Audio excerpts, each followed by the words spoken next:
네, 고린도전서 4장 1절 말씀부터 제가 읽겠습니다.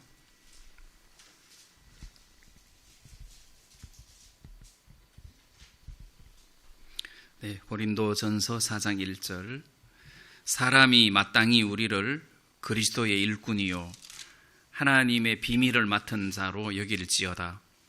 그리고 맡은 자들에게 구할 것은 충성이니라. 너희에게나 다른 사람에게나 판단받는 것이 내게는 매우 작은 일이라. 나도 나를 판단치 아니하노니 내가 자책할 아무것도 깨닫지 못하나 그러나 이를 인하여 의롭다 함을 얻지 못하노라. 다만 나를 판단하실 이는 주시니라. 그러므로 때가 이르기 전 곧 주께서 오시기까지 아무것도 판단치 말라. 그가 어두움에 감추인 것들을 드러내고 마음의 뜻을 나타내시리니 그때에 각 사람에게 하나님께로부터 칭찬이 있으리라. 좀 띄어서 14절 읽겠습니다. 내가 너희를 부끄럽게 하려고 이것을 쓰는 것이 아니라 오직 너희를 내 사랑하는 자녀같이 권하려 하는 것이라. 그리스도 안에서 일만 스승이 있으되 아비는 많지 아니하니 그리스도 예수 안에서 복음으로써 내가 너희를 낳았음이라. 그러므로 내가 너희에게 권하노니 너희는 나를 본받는 자 되라. 이를 인하여 내가 주 안에서 내 사랑하고 신실한 아들 디모데를 너희에게 보내었노니 저가 너희로 하여금 그리스도 예수 안에서 나의 행사 곧 내가 각처 각 교회에서 가르치는 것을 생각나게 하리라. 여기 17절 말씀까지만 읽겠습니다. 여러분들도 알다시피 고린도 교회는 많은 문제가 있는 교회였습니다. 그런데 이제 여러 문제 중에서 사도 바울이 제일 첫 번째 언급한 문제가 교회 안에 파당을 일으키는 거였습니다. 그걸 제일 먼저 이제 그 서신서를 통해서 다루고 계시는데, 나는 게바에게, 나는 아볼로에게, 나는 바울에게, 나는 그리스도에게 이렇게 이제 파당이 이렇게 나누어지니까 그게 교회 안에서 가장 심각한 문제가 되는 것입니다. 그런데 이제 이 파당이라는 것은 그냥 이렇게 파만 나누어지는 것이 아니라 이렇게 파가 나누어지면 다른 파당을 정죄한다는 거죠. 저 개바파락하는 것들은 꼬리타분하게 옛날 율법에 매여가지고 아직도 율법에서 못 벗어났어. 지금 은혜 시대야. 그거 아니야. 이런다든지. 아볼로파 저것들은 그냥 입만 살아가지고 말은 번질번질하게 잘하는데 삶 속에 하나님의 능력이 안 나타나. 이런다든지. 그러니까 이제 어떤 그 파당을 형성하고 나니까 서로 상대방 파당들을 향하여 정죄하고 판단하고 이런 일이 생긴단 말이에요.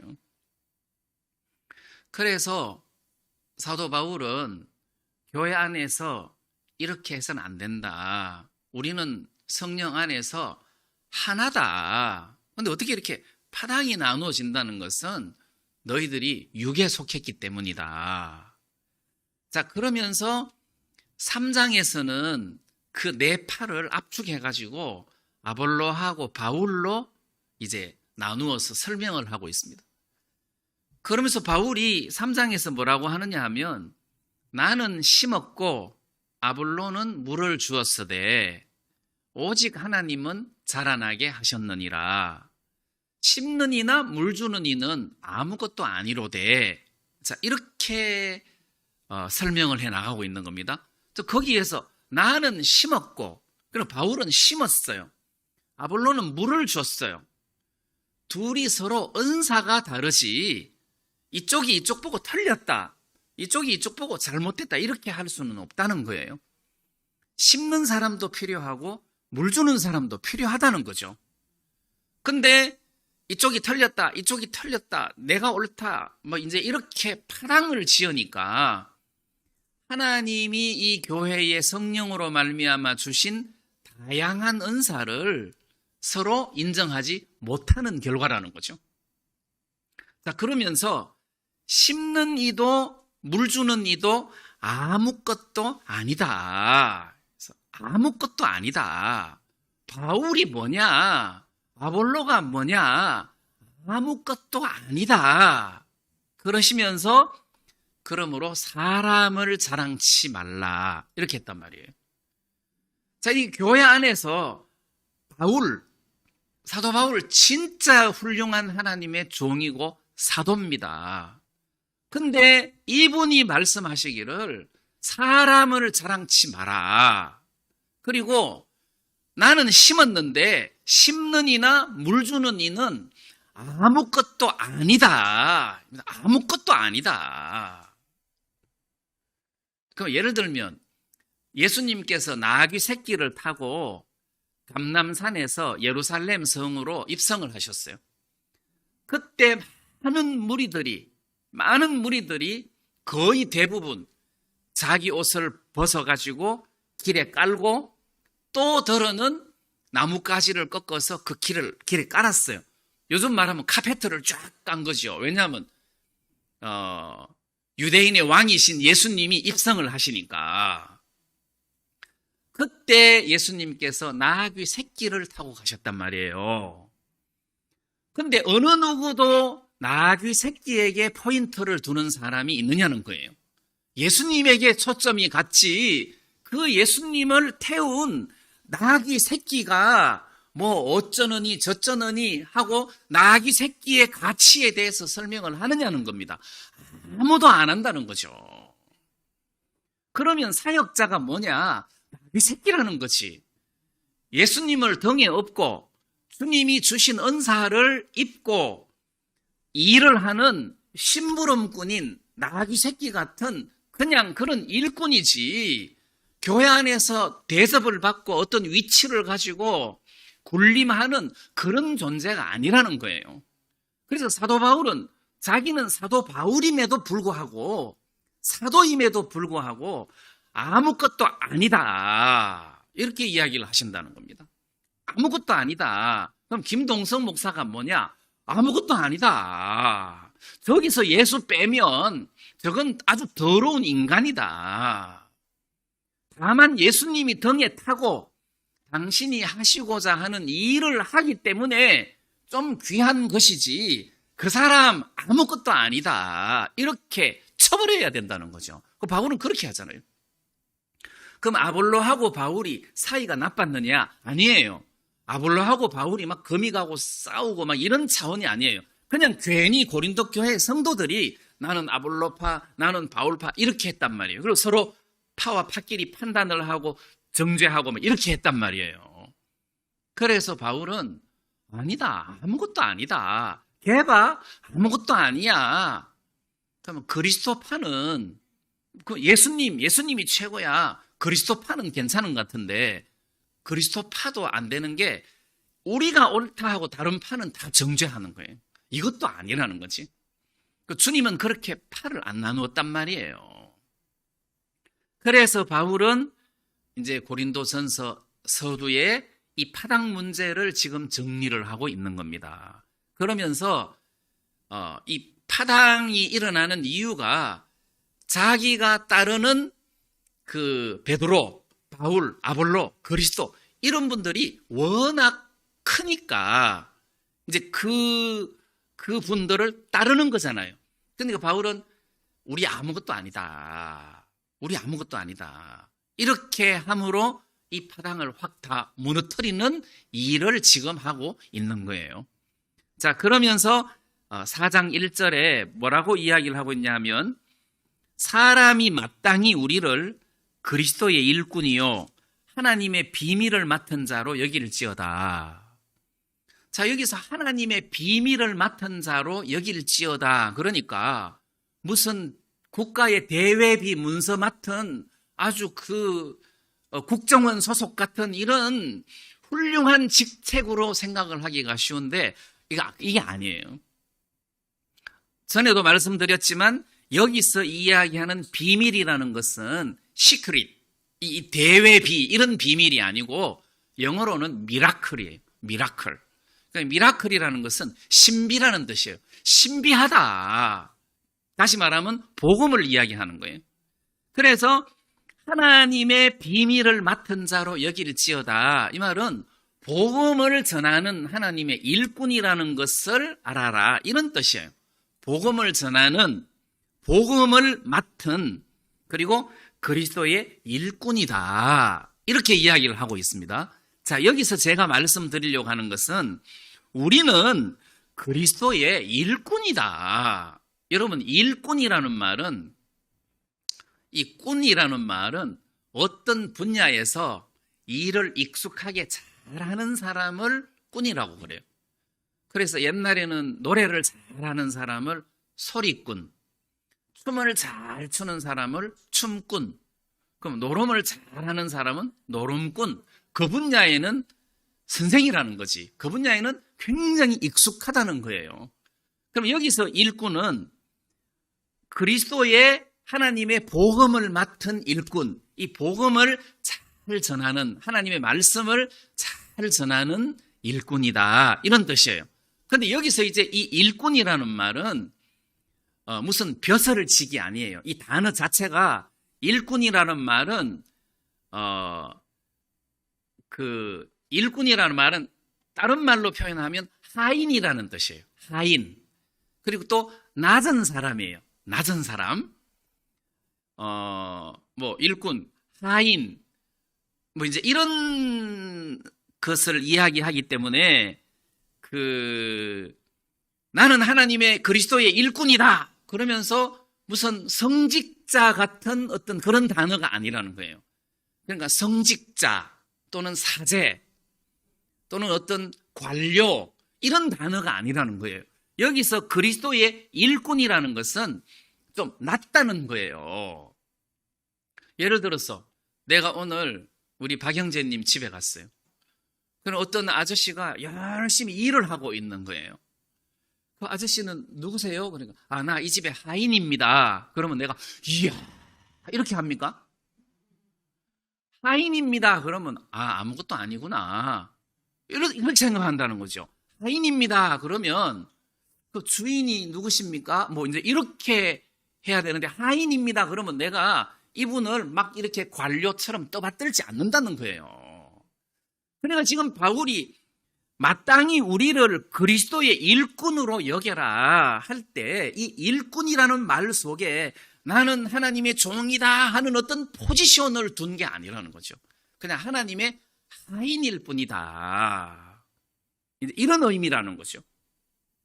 자, 그래서 사도 바울은 3장에서도 그렇고 4장에서도 그렇고 그리스도의 일꾼으로서 쓰임을 받는 도구일 뿐이지 내가 막 이렇게 위대한 이런 사람이 아니라는 것을 지금 여기서 잘 설명을 해주고 있는 대목이에요.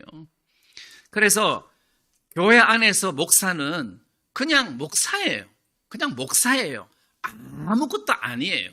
사도 바울이 아무것도 아니라고 했으면 오늘 이 시대에 나는 훌륭하다, 이렇게 말할 사람이 누가 있겠느냐는 거예요. 바울이 아무것도 아니라는데 그 바울보다 잘난 사람이 누가 있느냐는 겁니다.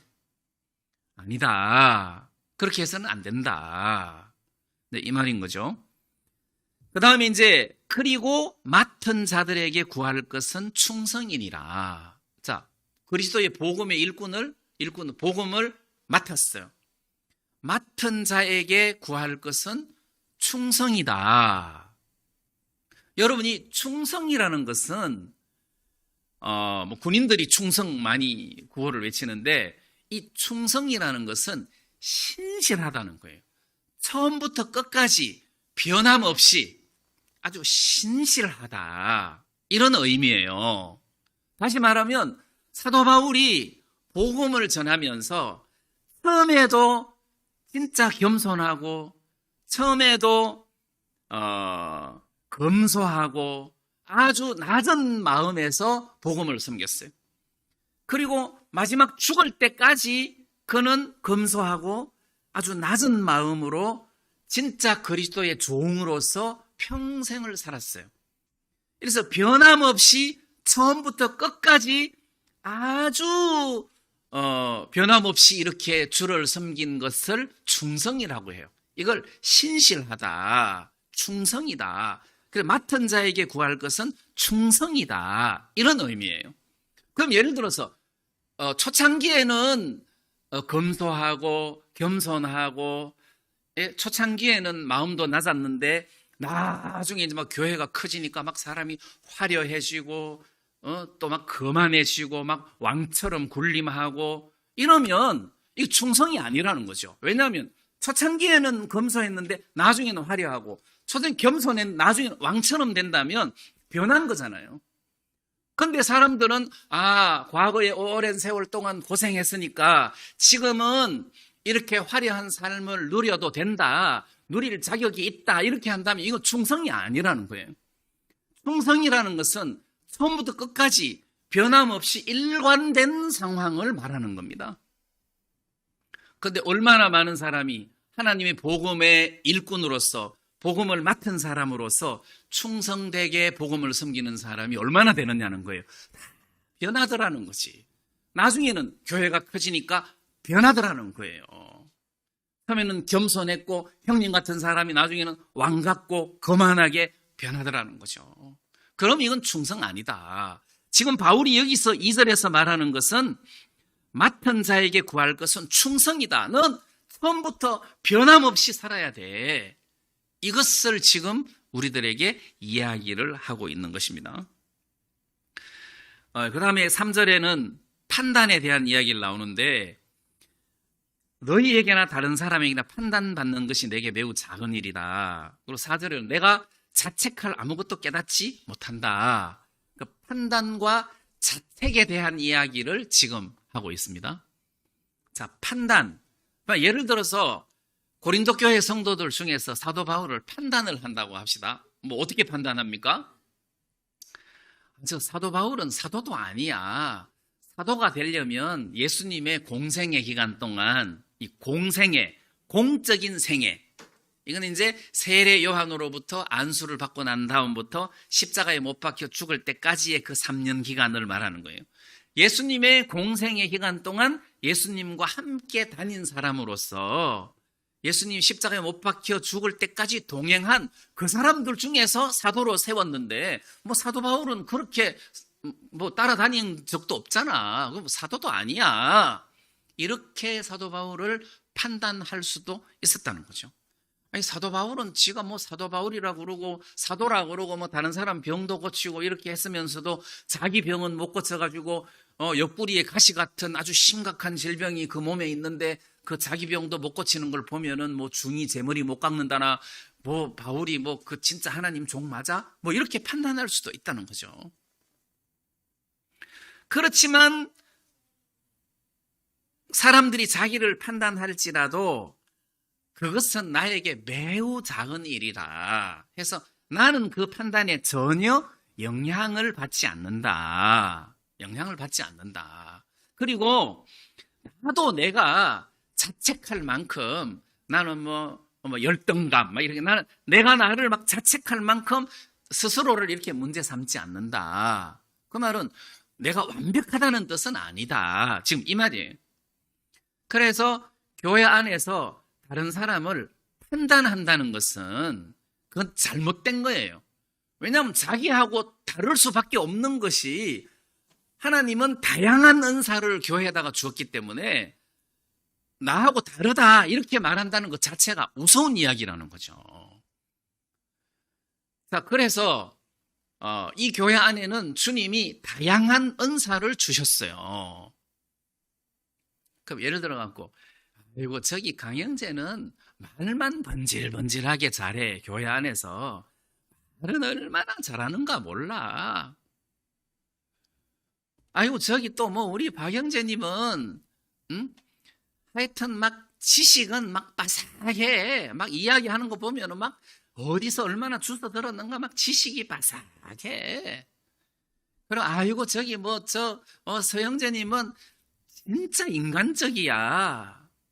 그래서 오영재는 나하고 마음이 달라. 똑같을 수 없지요. 주님이 다양한 은사를 주셨는데 똑같을 수가 없는 거잖아요. 근데 어떻게 주님하고 마음을 합치라고 하면 성경적이지만 나하고 마음을 합치라고 한다면 그건 말이 안 되는 거죠. 그래서 성경에서는 다른 사람을 판단할 수가 없는 거예요. 게바를 판단해서도 안 되고 바울이, 또는 아볼로를 판단해서도 안 되는 거예요. 누구를 판단하면 안 되는 거예요. 이 판단하는 거랑 잘못된 것을 면책하는 거랑 달라요. 잘못됐을 때는 면책을 해야 되지만, 그렇지 않고 저 사람은 나하고 뭐 마음이 달라 이렇게 해서 판단하는 것은 잘못됐다는 거죠. 그리고 자기도 자기 스스로 자책할 일이 아니에요. 내가 연약한 건 주님이 다 아시고 부족한 것도 주님이 다 아셔요. 자, 내가 말씀을 마치고 내려왔어요. 김형제, 너 다시 설교하면 아까보다 더 잘할 수 있어? 못합니다. 전 못합니다. 그럼 됐다. 나는 내가 하고 있는 이 일에 대해서 내가 최선을 다했다. 그러면 내가 부족해도 나는 어쩔 수 없다. 난 그게 주님이 나에게 주신 전부 다의 달란트다 해서 그 자책에 매여서는 안 된다는 거죠. 근데 이 많은 교회들이 막 서로 판단하잖아요. 이 요한은 타락해서 뭐 구원도 아니야. 이 요한 교회 다니는 사람들은 다 새로 구원받아야 되고, 또 이 요한은 또 이쪽 기쁜 소식 선교회를 보고 거기는 뭐 이단이다 그러고, 아예 뭐 그쪽은 뭐 어쩌다 그러고 막 독재다 그러고, 서로 물고 뜯고 이러는 우리 복음적인 한국 교회는 고린도 교회보다 100배 더 심각해요. 그리고 아주 수준이 낮아요. 자, 여기서 우리가 판단하거나 자책하는 일에 대해서 설명을 들었는데, 다양한 은사를 인정해 줄 필요가 있는 거예요. 그래서 이요한 목사님은 그 나름대로의 은사를 가지고 사역을 함으로 그 나름대로의 은사를 인정해 줄 필요가 있는 거예요. 유병은 목사님은 그 나름대로의 은사를 가지고 일을 했으니까 그 인정해 줄 필요가 있다는 겁니다. 그 사람들이 다 똑같을 수는 없다는 거죠. 자, 이런 의미에서 우리가 판단을 하거나 자책하는 것은 합당하지가 않다. 자, 이런 말씀을 좀 드리고 싶습니다. 그리고 진짜 판단하실 분은 예수님이라는 거지. 5절에 예수님께서 오실 때 또는 각 사람에게 하나님으로부터 칭찬이 있으리라. 그 감추어진 것이 일일이 다 드러나니까 그때 주님으로부터 칭찬이 있을 것이다. 그런데 지금은 거짓말하는 목사도 많고 간음하는 목사도 많고 그래서 감옥 들어가는 목사도 있고 뭐 별별 사람들이 다 있잖아요. 그런데 주님이 오시면 감추어진 것들이 다 드러날 건데 그때 주님이 정확하게 판단할 거다. 그런데 지금은 판단할 수가 없잖아요. 여러분들이 저를 판단할 수 있습니까? 저를 판단하려면 최소한 저하고 살아봐야 돼요. 1년에 서너 번 뭐 이렇게 만나갖고 멀리서 얼굴 보면서 훌륭한 종이라고 말할 수 있습니까? 같이 살아봐야 돼요. 진짜 판단하실 수 있는 분은 주님이시다. 우리가 이 부분들에 대해서 정말 이렇게 진짜 마음으로 주님을 섬기는 그런 삶을 살아야 된다는 생각이 이렇게 마음에 들고, 막 이렇게 편가르기 하고 막 이제 이런 것도 교회 안에서 아주 잘못된 거다. 우리는 뭐 편가르기 할 만한 사람들이 이만큼 안 모였기 때문에 다행인데, 이게 편가르기 이런 게 고린도 교회에서 아주 심각한 문제였습니다. 그래서 바울이 지금 이런 부분들에 대해서 말씀을 하고 계십니다. 제가 본문이 너무 길 것 같아서 중간에 안 읽었는데, 중간에 바울이 고린도 교회를 책망하는 대목에서 너희가 이미 배부르고 이미 부요하고 우리 없이 왕노릇하였도다. 고린도 교회를 이제 책망하면서 우리 없이 왕노릇하였도다 이렇게 이야기하고 있습니다. 왕노릇. 이거 왕노릇이 뭡니까? 지금 좀 이렇게 반어법으로 빗대는 거예요. 너희들 진짜 헛바람이 들어도 잔뜩 들었구나 이런 뜻이에요. 헛바람이 들었구나. 어떻게 너희들이 왕 노릇을 할 수 있나? 그렇게 막 그 교회 안에서 굴림을 할 수 있냐? 응? 왕처럼 이렇게 굴림을 하고 왕처럼 이렇게 그리고 막 과함 지르고 이렇게 할 수 있냐? 다른 사람 정죄하고 판단하고 헛바람이 잔뜩 들었구나. 그런데 바울은 지금 어떻게 삽니까? 진짜 바울은 세상의 찌꺼기처럼 천사들과 사람 앞에 마치 구경꾼처럼 이 구경꾼이라는 말은 그 당시에 무슨 경기장에 사자 풀어놓고 그리스도인들 집어넣어놓고 막 사자한테 물어 뜯기게 하고 사람들이 막 원형 경기장 그 위에서 막 구경하고 할 때 그 구경 말이에요. 그래서 자기들은 진짜 많은 사람들에게 구경꾼 같은 그런 위치로서 지금 복음 앞에 살아가고 있는데 너희들은 헛바람이 잔뜩 들었구나. 지금 이렇게 꾸중을 하고 있는 대목이라는 거죠. 지금 우리가 이렇게 살아야 될 일이 아니다. 진짜 예수님과 함께 왕노릇을 해야 될 때가 있는데 지금은 그렇게 세서는 안 된다. 이제 지금 그것을 이야기를 하고 있는 겁니다. 그 다음 제가 오늘 이 고린도전서 4장에서 하고 싶은 이야기가 이 대목입니다. 14절에 내가 너희를 부끄럽게 하려고 이것을 쓰는 것이 아니라 오직 너희를 내 사랑하는 자녀같이 권하려 하는 것이라. 그리스도 안에서 일만 스승이 있으되 아비는 많지 아니하니 그리스도 예수 안에서 복음으로서 내가 너희를 낳았습니다. 자, 그러니까 바울이 아비다 이거야. 아버지다. 그러니까 목사님도 아버지다 이거야. 아버지. 그래서 나는 아버지다. 내가 너를 낳았다. 그러니까 너희들이 아버지로 나를 순종하고 섬겨라. 지금 이 이야기가 아니에요. 이 이야기가 아니에요. 근데 교회 안에서 이렇게 이야기를 하고 여기다가 또 한 수 더 떠가지고 탕자 이야기를 플러스 시켜갖고 그 아버지가 탕자가 아버지에게로 돌아오듯이 형제자매들이 종에게로 돌아와야 된다. 아버지다.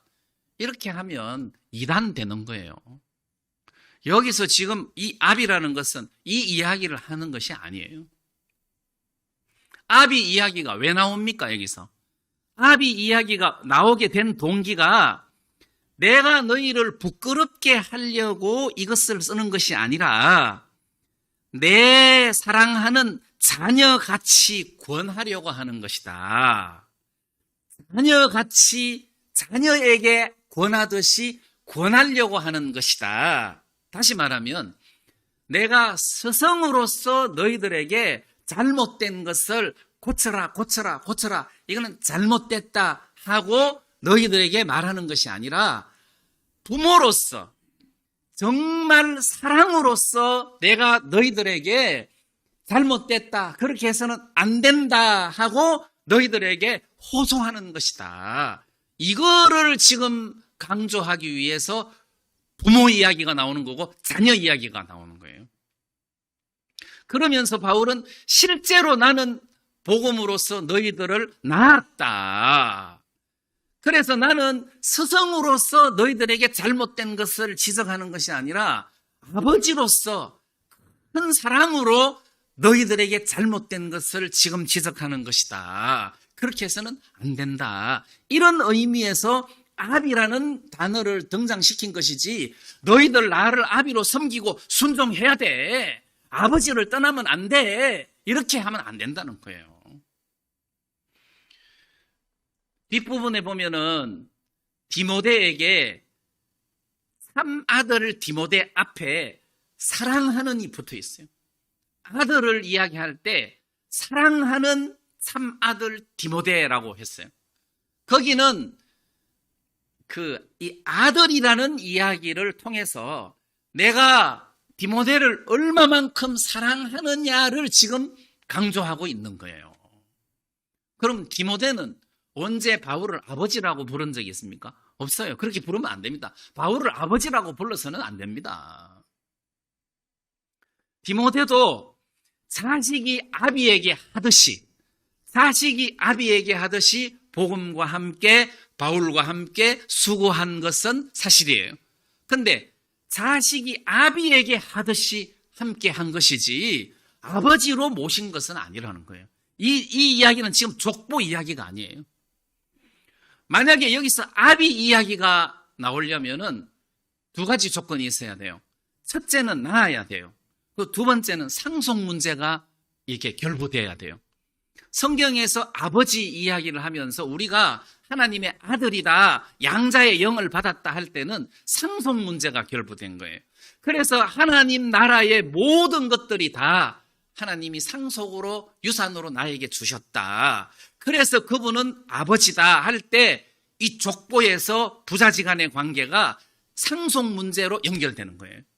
근데 목사님하고 나하고 여러분들하고 무슨 재산 상속 문제가 여기 있겠습니까?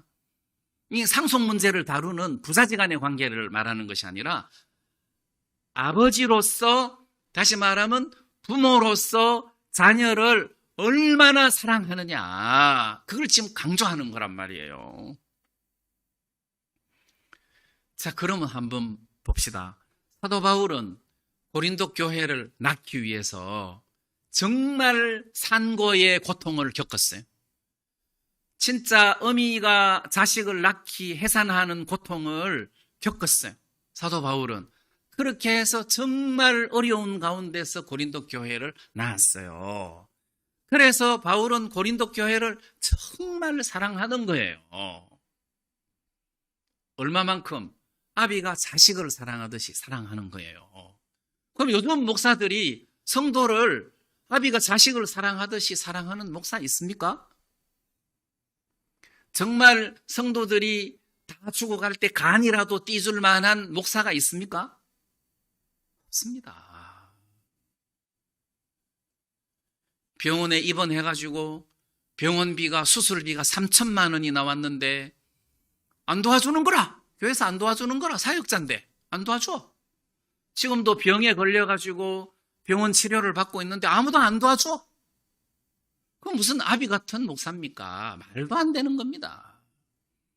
여러분, 여기서 이야기하는 아비는 많지 아니하고 일만 스승이 있어도 아비는 많지 아니하고 할 때, 여러분, 교육은 스승이 잘합니까? 아비가 잘합니까?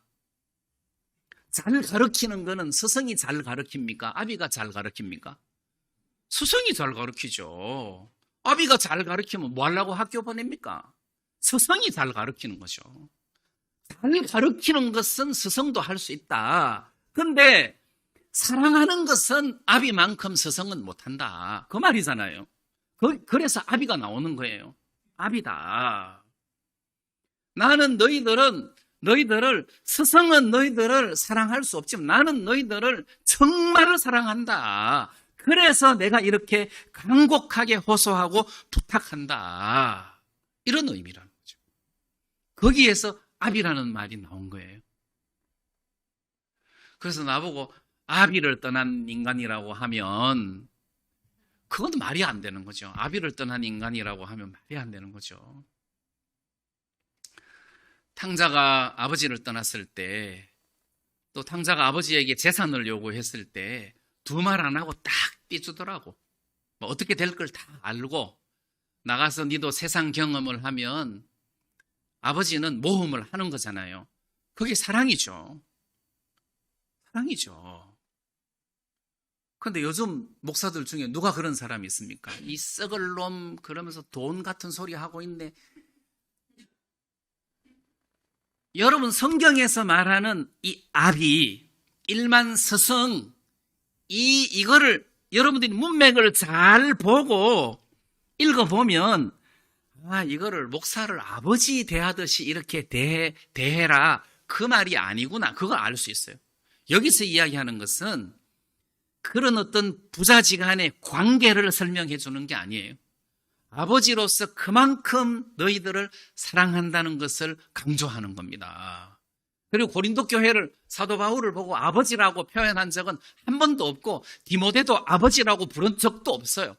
그렇게 불러서도 안 되는 거예요. 어디 교회에서 목사님을 보고 아버지라고 그러고 한술 더 떠갖고 내 아내를 보고 어머니라고 부른다면 그거는 기가 차는 이단에서 하는 소리예요. 그 말도 안 되는 거예요. 그래서 여기서는 일만 스승과 아비라는 이야기가 나왔을 때 그 앞뒤 문맥이나 배경을 잘 보아야 할 필요가 있다는 겁니다. 이거를 여러분들이 꼭 기억해 주셨으면 좋겠습니다. 그 다음에 사도 바울이 고린도 교회를 낳았어요.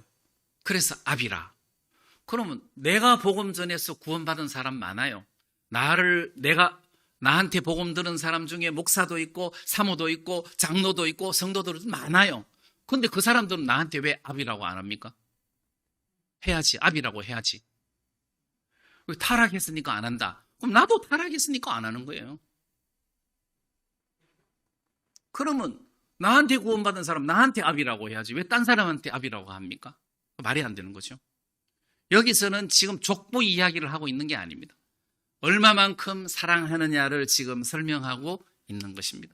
여러분들이 그렇게 참고해 주셨으면 좋겠습니다. 그 다음에 16절에 보면 그러므로 내가 너희에게 권하노니 너희는 나를 본받는 자 되라.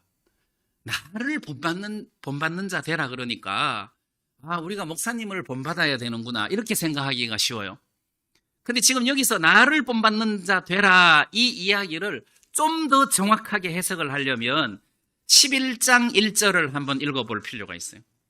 바울이 나를 본받는 자가 되라고 아주 이렇게 힘있게 이야기할 수 있는 이유가 11장 1절에 내가 그리스도를 본받는 자 된 것 같이 너희는 나를 본받는 자 되라 이렇게 돼 있어요.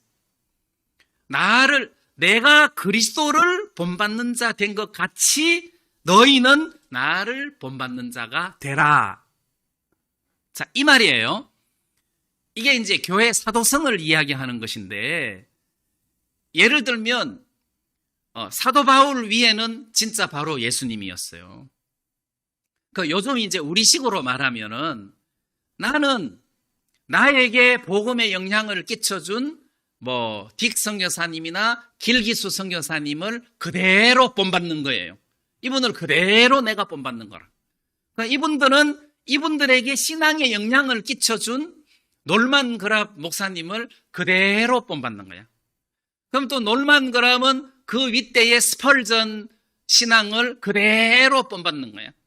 또 스펄전은 그 윗대 그러면 이제 사도 바울도 나오고 요한도 나오고 그분들은 예수님을 그대로 본받는 거예요. 그래서 그대로 본받은 사람을 그대로 본받고 하다가 보면 우리도 목사님을 본받을 때 예수님을 본받는 거랑 똑같이 된다는 거예요. 논리가. 근데 나는 길기수 선교사님을 그대로 본받았는데 길기수 선교사님은 그 위에 본받는 사람이 없어. 근데 그분이 무조건 나를 따르라.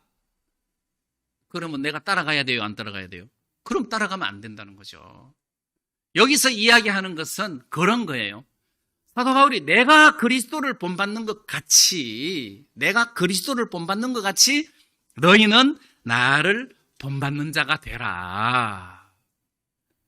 그러니까 이 어떤 루트를 정확하게 알아야 된다는 거죠. 알아야 된다는 거죠.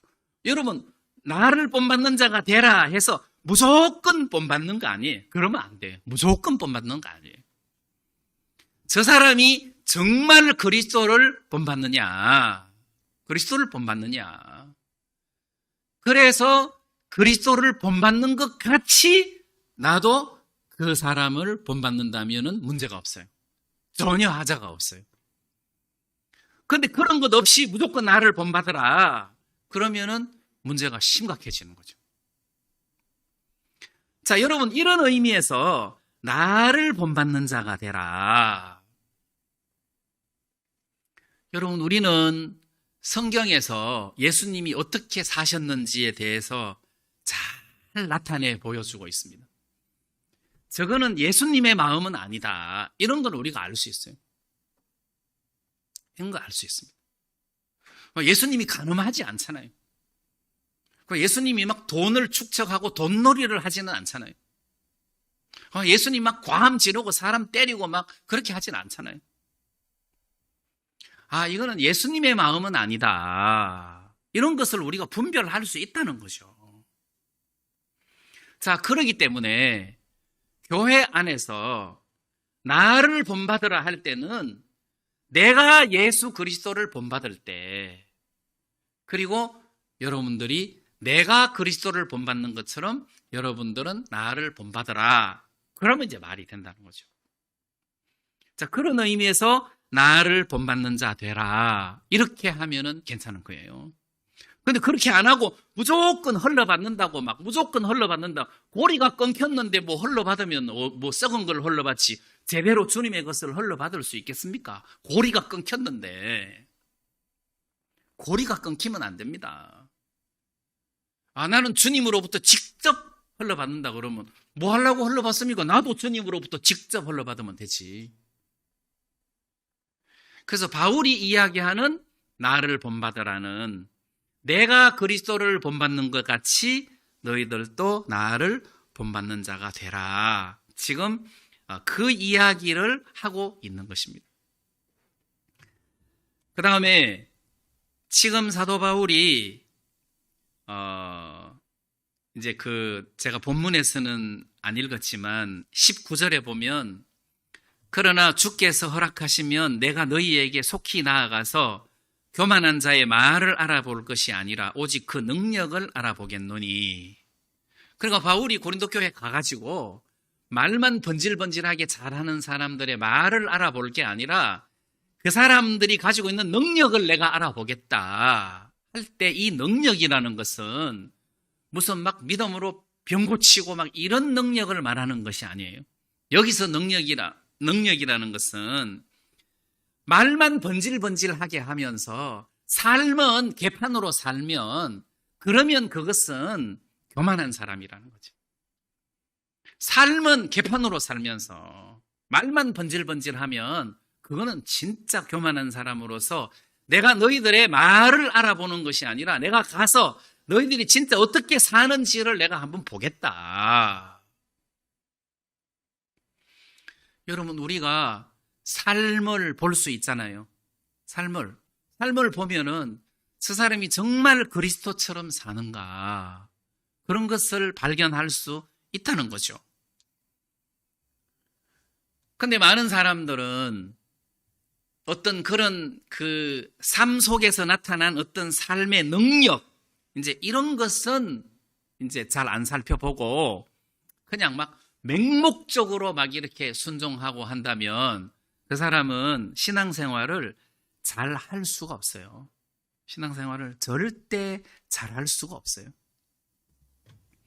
그래서 저는 나를 본받으라 할 때 그 말의 능력을 봐야 돼요.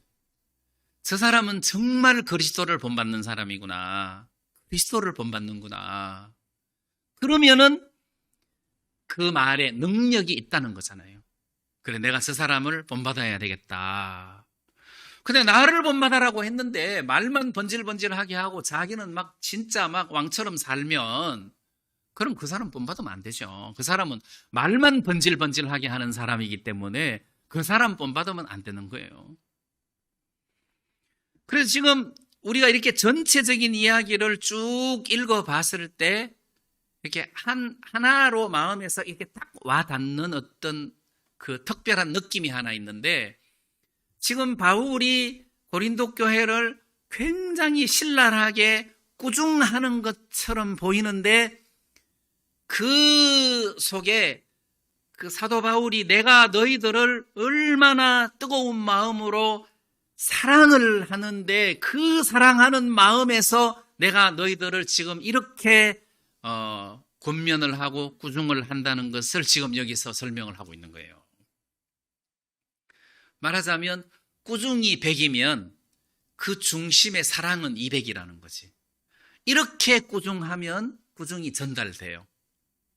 근데 목사가 사랑은 10밖에 안 하면서 꾸중을 200 하면 다 튀어버리죠. 알아요. 이 사람은 나를 정말 사랑하는지 안 하는지 알아요. 알아요. 그러면 우리가 바보입니까? 근데 마음에서 10밖에 사랑 안 하면서 200을 꾸중하면 누가 거기 있겠느냐는 거예요. 바보들이나 거기 있지. 근데 지금 사도 바울은 무슨 이야기를 해도 고린도 교회가 이 바울의 말을 수용할 수밖에 없어요. 왜냐하면 그 마음에서 자기들을 얼마만큼 뜨겁게 사랑하고 있는지가 느껴진다는 거죠. 뭐 말 속에서, 글 속에서 다 느껴지게 돼 있어요. 진짜 사랑하면 그게 느껴지게 돼 있단 말이에요. 그 바울이 굉장히 어느 서신서에서도 찾아볼 수 없는 아주 현란한 그런 꾸중을 고린도 교회에 하고 있지만은 고린도 교회가 지가 뭔데 이렇게 우리를 현란하게 꾸중하고 야단이야 뭐 이렇게 할 수 없는 것이 그 속에, 그 메시지 속에 담겨진 어떤 그 사랑하는 마음이 있는 거예요. 그리고 교회 앞에서 바울은 자기 자신을 완전히 그냥 내려버리잖아요. 바울 아무것도 아니야. 사람을 자랑하지 마라. 바울 아무것도 아니야. 하고 자기를 팍 낮췄단 말이에요. 나는 아무것도 아니고 그리스도의 하인으로서, 일꾼으로서 복음을 위해서 이렇게 핍박을 당하고 어려움을 겪고 무시당하고 진짜 세상의 찌꺼기처럼 내가 이렇게 산다. 그렇다고 뭐 이걸 내가 자랑하는 것이 아니라 내가 하나님의 복음을 맡은 일꾼으로서 나는 당연하다고 생각한다. 그러니까 주를 향한 어떤 충성심을 바울의 간정을 통해서 들었고 또 고린도 교회가 개척될 때에 바울이 어떻게 고생하고 수고했는지에 대하여 다 봤을 거 아니에요. 지금도 똑같은 상황에서 똑같은 조건으로 핍박을 겪으면서 살고 있다는 이야기를 들었을 때 고린도 교회는 바울이 이야기하는 어떤 그 사랑의 느낌을 충분히 받았으리라고 생각을 하는 거예요. 그래서 꾸중해도 문제가 안 되는 거죠. 그리고 누가 바울을 판단해도 자기는 그게 문제가 안 되는 거예요. 아무 문제가 안 되는 거예요. 여러분, 낮은 사람을 판단할 때는 문제가 안 돼요. 근데 다 지나가 버려요. 근데 높은 사람을 판단하면 탁탁 걸려요. 바울은 자기는 스스로도 판단하지 않을 뿐더러 누가 자기를 판단한다 하더라도 그게 아무 문제가 되지 않더라. 이분은 주님의 일꾼으로서 진짜 주님 앞에 하인으로 살아가는 종이지 그 이상은 없는 거예요. 그래서 바울은 나를 본받으라. 나를 본받으라. 진짜 바울은 위치도 없고 막 아무것도 없어요. 뭐 대접받는 것도 없고 뭐 왕처럼 군림하는 것도 없고 아무것도 없어요. 나를 본받으라. 그때 우리는 그래 우리가 바울을 본받으면 되겠구나 하고 공감을 할 수 있는 것이지 그렇게 안 사는데 나를 본받아라 그러면 아무도 안 본받죠. 그래서 저는 이 고린도전서 4장에서 사도 바울이 그냥 꾸중하는 것이 아니라 진짜 사랑하는 마음을 가지고 아버지가 자식을 사랑하듯이 사랑하는 마음을 가지고 내가 너희들에게 이렇게 간곡히 권하는 것이다. 이렇게 지금 이야기를 하고 있는 거란 말이에요. 그래서 이 말씀은 곧 우리에게 하는 말씀입니다. 사도 바울이 아니라 예수님이 사도 바울의 입을 빌려서 우리들에게 말하는 거잖아요. 내가 너희들을 이렇게 사랑한다. 그러니까 이런 쓸데없는 것에 상처받지 말고 이렇게 또 편가르기도 하지 말고 다른 사람 판단하지도 말고 나중에 끝에 가면 예수님께서 다 판단하실 것이다. 그리고 나를 본받는 자가 되라. 이렇게 하신단 말이에요. 그래서 교회 안에서 주님이 원하시는 것은 막 편가르고 파당 짓는 것이 아니라 한 성령 안에서 하나 되는 것 아니겠습니까? 이렇게 하나 된 것을 힘써 지키는 이런 삶을 사는 것이 과연 주님이 기뻐하지 않으시겠느냐 이런 생각이 많이 들었습니다. 그래서 이 아비 문제는 왜 이 아비 이야기가 나왔는지를 여러분들이 다시 생각해 보시고 교회 안에서 목사를 아버지라고 막 대접하고 순종하고 따라야 된다는 것으로 가르친다면 그 내용이 그게 아니다 하는 것을 여러분들이 잘 숙지하시고 이 말씀 앞에 바로 설 수 있었으면 좋겠습니다. 네, 말씀을 마치겠습니다. 네, 우리 다 같이 찬송 한 장 부르겠습니다.